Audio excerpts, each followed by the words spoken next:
Hello student, चलिए आज chapter 8 trigonometry के इंट्रोडक्शन को पढ़ लेते हैं। देखिए पहला टॉपिक है यहाँ पे ट्रिग्नोमेट्रिक रेशियोज। ट्रिग्नोमेट्री रेशियोज लिखने के लिए हमें इस फिगर की जरूरत पड़ेगी। इस फिगर को समझना बहुत जरूरी है। उससे पहले आप ध्यान रखिएगा, sine theta, cos theta, tan theta, बिल्कुल आपको ये सीक्वेंस में बातें याद रख लेनी है।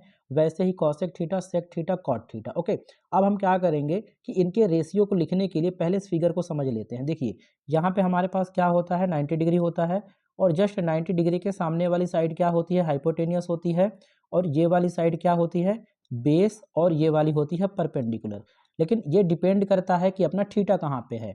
देखिए 90 डिग्री तो बिल्कुल एज इट इज रहता है, ये कभी नहीं बदलता है। और जस्ट इसके सामने वाली साइड हाइपोटेनियस होती है, ये कभी नहीं बदलते हैं। बस ये वाला थीटा और ये वाला थीटा, मतलब ये वाला एंगल और ये वाला एंगल बस बदल सकता है। देखिए अगर अपने पास थीटा यहाँ पे है, ओके, थीटा अपना यहाँ पे है, तो जस्ट इसके सामने वाली साइड हमारी क्या बनेगी, परपेंडिकुलर बनेगी। और इसके साथ वाली साइड क्या बनेगी, बेस बनेगी। लेकिन अगर अपना थीटा कहाँ पे है, यहाँ पे है। अगर अपना थीटा यहाँ पे है तो इसके जस्ट सामने वाली साइड क्या बनेगी, हमारी परपेंडिकुलर बनेगी। और ये वाली साइड बेस बनेगी। ठीक है ना। अब देखिए हमने इसको समझ लिया, hypotenuse, perpendicular, base, perpendicular and base. Okay, so अभी हम यहाँ पे क्या करेंगे कि समझ लेते हैं एक कॉन्सेप्ट है जिसको हम पढ़ते हैं पंडित बद्री प्रसाद हर हर बोले। अब देखिए ये जो P है परपेंडिकुलर है, hypotenuse, base, hypotenuse, perpendicular, base. इस तरीके से हम इसको पढ़ सकते हैं। अब देखिए P अपॉन H जो है, मतलब परपेंडिकुलर अपॉन हाइपोटेनियस जो है, ये फर्स्ट वाली जो रेशियो है साइन थीटा के लिए यूज होती है। तो हम यहाँ पे लिख सकते हैं P अपॉन H लिख सकते हैं। ठीक है ना। अब जो दूसरी वाली रेशियो है B अपॉन H, मतलब कि बेस अपॉन हाइपोटेनियस, ये यूज होती है कॉस थीटा के लिए। तो हम यहाँ पे क्या लिख सकते हैं, B अपॉन H लिख सकते हैं। ओके, थर्ड अपने पास क्या है, P अपॉन बी। तो P मतलब परपेंडिकुलर, B मतलब बेस। ये हमारे पास जो थर्ड रेशियो है वो टेन थीटा के लिए यूज होती है। तो हम यहाँ पे लिख सकते हैं P अपॉन बी। ओके, ये लिख दिया हमने P अपॉन बी। अब देखिए जो साइन थीटा है इसका जस्ट अपोजिट होता है कॉसेक थीटा। तो साइन थीटा का अपोजिट अगर कॉसेक थीटा है तो ये जो रेशियो है ये भी आपस में क्या होंगे, अपोजिट होंगे। मतलब जो परपेंडिकुलर है और जो हाइपोटेनियस है इसका जस्ट क्या हो जाएगा, इस तरफ आके उल्टा हो जाएगा। सो हाइपोटेनियस हमारा कहाँ पे जाएगा, ऊपर चला जाएगा, और परपेंडिकुलर नीचे चला जाएगा। बिल्कुल इसी सीक्वेंस को फॉलो करते हुए हम आगे कॉस थीटा और सेक थीटा को भी लिख लेंगे। देखिए कॉस थीटा है, कॉस थीटा क्या है, बी अपॉन एच, मतलब बेस अपॉन हाइपोटेनियस। तो कॉस थीटा को हम क्या लिख सकते हैं, सेक थीटा, क्योंकि कॉस थीटा का अपोजिट होता है सेक थीटा। अगर कॉस थीटा का अपोजिट सेक थीटा है तो ये भी अपना क्या हो जाएगा, अपोजिट हो जाएगा। मीन्स जो रेशियो है एच वो ऊपर चली जाएगी, इसके रेशियो में आपके पास जो बी है वो नीचे आ जाएगा, यानी बेस। ओके, अब देखिए टेन थीटा के अपोजिट में क्या होता है, कॉट थीटा। तो जब टेन थीटा का अपोजिट में कॉट थीटा है तो परपेंडिकुलर अपॉन बेस इस तरफ क्या हो जाएगा, बेस अपॉन परपेंडिकुलर हो जाएगा। ठीक है गाइस, चलिए अब क्या करते हैं, मूव करते हैं नेक्स्ट पेज की ओर। अब देखिए ये अपने पास है sine theta, cos theta, tan theta, cosec theta, okay, और सेक थीटा और कॉट थीटा। जैसा कि हमने पीछे वाले पेज में क्या पढ़ा, जो साइन थीटा होता है वो किसका अपोजिट होता है, कॉसेक थीटा का। तो साइन थीटा को हम और किस फॉर्म में लिख सकते हैं, इसे हम लिख सकते हैं वन अपॉन, इस कॉसेक को यहाँ पे नीचे लिख सकते हैं कॉसेक थीटा। अब देखिए साइन थीटा को अगर हमने क्या लिख दिया, one upon cosec theta theta, तो कॉसेक थीटा को हम क्या लिख सकते हैं, वन अपॉन साइन थीटा। हम यहाँ पे क्या लिख सकते हैं, one upon sine theta. Simple है। अब देखिए यहाँ पे आते हैं कॉस थीटा है, कॉस थीटा का अपोजिट होता है सेक थीटा, मतलब ये सेक कहाँ पे आएगा, जस्ट वन के नीचे आएगा। So we can write here one upon sec theta. Okay, अब कॉस थीटा का हमने सेक थीटा लिखा, तो सेक थीटा का अपोजिट क्या होगा, कॉस थीटा। सो हम यहाँ क्या लिख सकते हैं, वन अपॉन ये जो कॉस थीटा इसके जस्ट अपोजिट में, मतलब इसके जस्ट नीचे आ जाएगा कॉस थीटा। ओके, अब देखिए टेन थीटा है, टेन थीटा का अपोजिट क्या है, कॉट थीटा। तो हम क्या लिख सकते हैं, वन अपॉन कॉट थीटा लिख सकते हैं ना। कॉट थीटा क्या लिख सकते हैं, वन अपॉन ये टेन थीटा, इसके नीचे आ जाएगा टेन थीटा। ओके, क्लियर है। चलिए मूव करते हैं नेक्स्ट पेज की ओर। अब ये अपने पास है ट्रिग्नोमेट्री टेबल। ट्रिग्नोमेट्री टेबल बहुत इंपॉर्टेंट है, इसको जानना बहुत जरूरी है। ओके, सो हमें क्या करना है गाइज, थीटा, ये वाली लाइन जो होती है थीटा होती है, और ये वाली ये वाली जो एंगल होता है अपना, ठीक है ना, ये वाला जो लाइन होता है वो एंगल होता है, और ये वाला थीटा होता है। तो देखिए साइन थीटा है, कॉस थीटा है, टेन थीटा है, कॉसेक थीटा है, सेक थीटा है, कॉट थीटा है। इसको बिल्कुल आप सीक्वेंस में याद रखेंगे। ओके, और ये वाला अपना एंगल होता है। तो देखिए हमें क्या करना है, यहाँ पे ट्रिग्नोमेट्री टेबल याद रखने के लिए साइन थीटा की वैल्यू, यानी इस वाली लाइन को, इस वाली लाइन की वैल्यू को हमको याद रखना है। फिर ये दोनों वैल्यू कैसे बनेगी हम बता देते हैं। देखिए साइन थीटा यहाँ पे 0 डिग्री है, साइन 0 डिग्री की वैल्यू कितनी होती है, 0।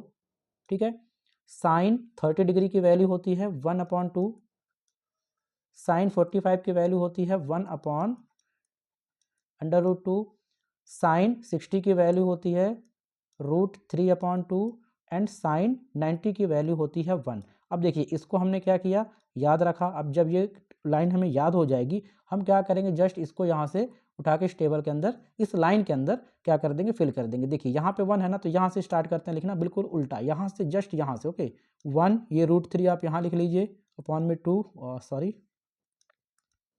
यहाँ पे आप क्या कर लीजिए, √3, इस वाले √3/2 को लिख लीजिए, √3/2, इसको आप लिख लीजिए 1/√2, इसको लिख लीजिए 1/2, ये 0 को आप इस तरफ लिख लीजिए, ठीक है ना।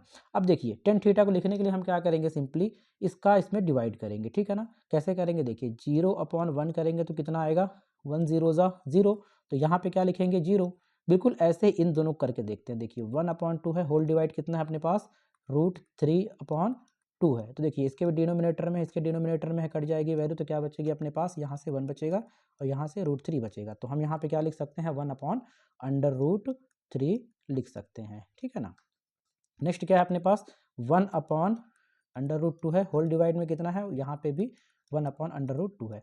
तो ये से यहाँ तो कट जाएगा, तो क्या बचेगा, 1/1 बचेगा, 1/1 को कट करेंगे आप तो क्या बचेगा, 1 बचेगा। तो यहाँ पे हम क्या लिख सकते हैं, 1 लिख सकते हैं। उसके बाद इसको कर लेते हैं, यहाँ पे देखिए कितना है, √3/2 है, होल डिवाइड कितना है, 1/2 है। तो देखिए इसके डिनोमिनेटर में, इसके डिनोमिनेटर में 2 है, तो क्या बचेगा अपने पास, √3/1, तो सिर्फ हम √3 लिखेंगे, अपॉन में 1 लिखने की जरूरत नहीं है। तो हम यहाँ पे क्या करेंगे, √3 लिख देंगे।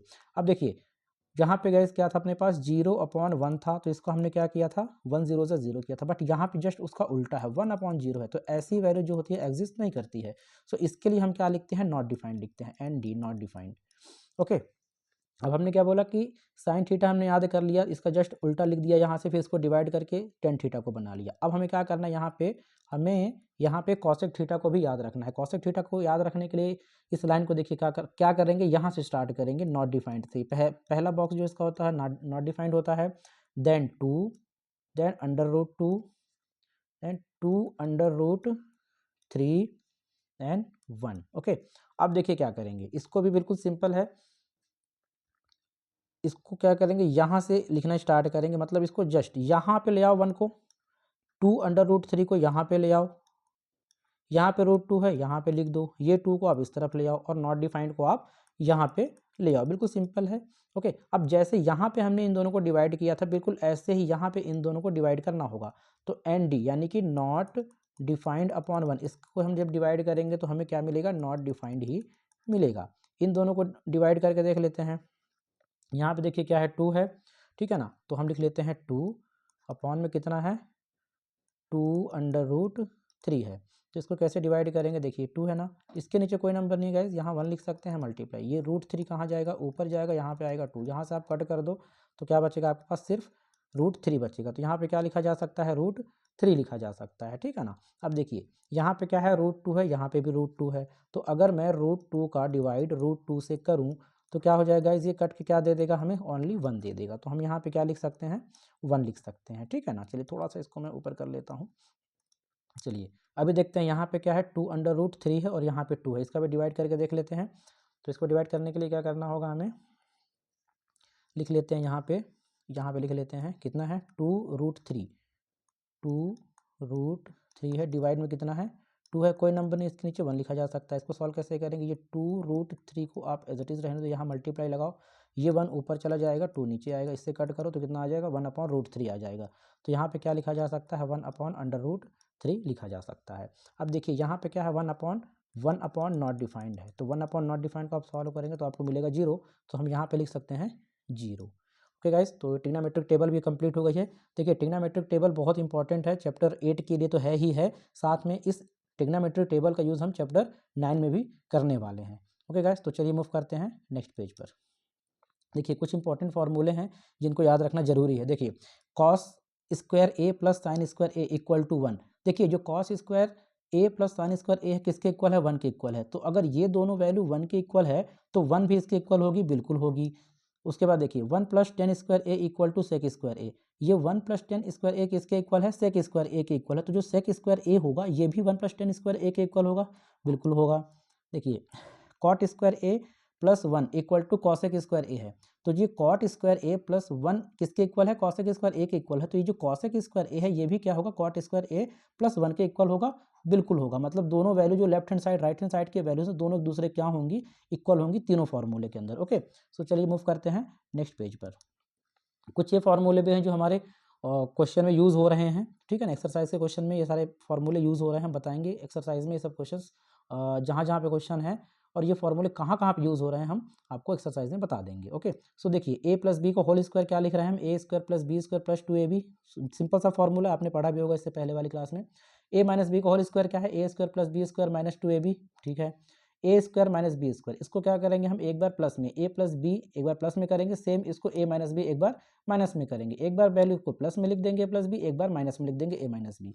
उसके बाद ये तो हो गया। फिर देखिए कॉट थीटा है, कॉट थीटा को हम क्या लिख सकते हैं, cos theta upon sine theta बिल्कुल लिखा जा सकता है, और टेन थीटा को लिखा जा सकता है sine theta upon cos theta. ये भी दो फॉर्मूले इंपॉर्टेंट है जो हमारे एक्सरसाइज के क्वेश्चन में इंप्लीमेंट होने वाले हैं। इंप्लीमेंट कैसे होंगे सभी फॉर्मूले गाइज मैं आपको एक्सरसाइज में बता दूंगा, तो आप लोग इसको वीडियो को अच्छे से देख लीजिएगा, ठीक है ना, उसके बाद मेरे एक्सरसाइज पे आइएगा। ओके, सो चलिए इसको आज यहीं वाइंड अप करते हैं, मिलते हैं एक्सरसाइज में। Okay, thank you so much.